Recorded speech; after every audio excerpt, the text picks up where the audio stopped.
স্বাগতম সবাইকে। আজ আপনাদের শোনাব একটি অদ্ভুত এবং রহস্যময় ঘটনার গল্প। একটি সাধারণ রাত, একটি সাধারণ মানুষ, আর একটি ইমেল যেটি আসার কথা ছিল না। প্রথমে বিষয়টা খুবই সাধারণ মনে হয়েছিল, কিন্তু ধীরে ধীরে সেই একটি ইমেলই হয়ে উঠেছিল এক ভয়ঙ্কর রহস্যের শুরু। চলুন তাহলে শুরু করা যাক আজকের গল্প। রাত তখন প্রায় 2টো। শহরটা অনেক আগেই নিস্তব্ধ হয়ে গেছে।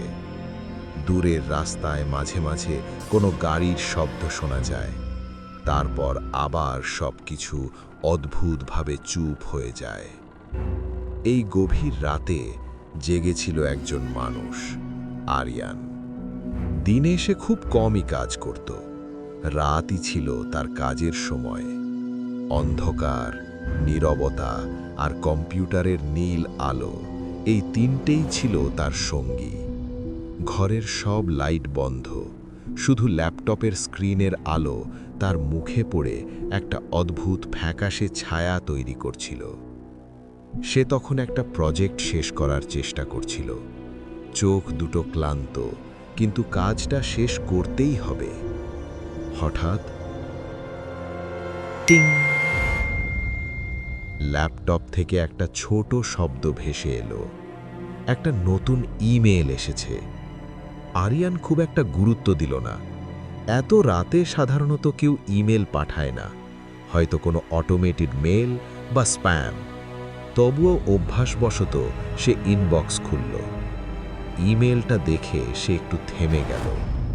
প্রেরকের নাম নেই, কোনো পরিচয় নেই, শুধু একটা সাবজেক্ট লাইন, তুমি একা নও। কয়েক সেকেন্ড সে স্ক্রিনের দিকে তাকিয়ে রইল, তারপর হালকা হাসল। হয়তো কেউ মজা করছে। সে মেলটা খুলল। ভেতরে মাত্র একটা লাইন লেখা ছিল, আমি তোমাকে দেখছি। আরিয়ান একটু ভ্রু কুঁচকে আবার পড়ল, আমি তোমাকে দেখছি। এই কথাটার মধ্যে অদ্ভুত একটা শীতলতা ছিল, কিন্তু তবুও সে ব্যাপারটা গুরুত্ব দিল না। ইন্টারনেটে অদ্ভুত অদ্ভুত মেসেজ তো আসেই। সে ভাবল মেলটা ডিলিট করে আবার কাজে মন দেবে। ঠিক তখনই আবার সেই শব্দ, টিং! আরেকটা নতুন ইমেল। এইবার তার হাত একটু কাঁপছিল। সে মেলটা খুলল। স্ক্রিনে যে কথাটা ভেসে উঠল সেটা দেখে তার বুকের ভেতরটা যেন হঠাৎ জমে গেল। মেলে লেখা ছিল, আমি তো বলেছিলাম পেছনে তাকিও না।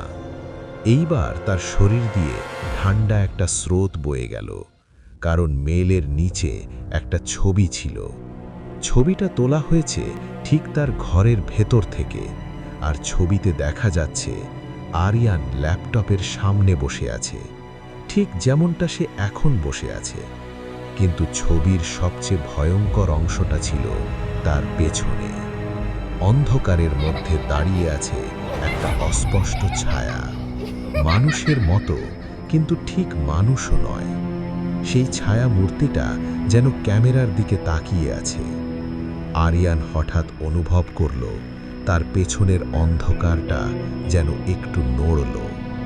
ঘরের বাতাস ভারী হয়ে উঠল। কম্পিউটারের স্ক্রিনে আবার একটা নতুন নোটিফিকেশন জ্বলল, কিন্তু এবার সে আর সাহস পেল না মেলটা খুলতে, কারণ তার মনে হচ্ছিল যদি সে আবার স্ক্রিনের দিকে তাকায় তাহলে হয়তো স্ক্রিনে যে ছায়াটা দেখা যাচ্ছে সেটা আর ছবির মধ্যে থাকবে না, সেটা থাকবে তার ঠিক পেছনে।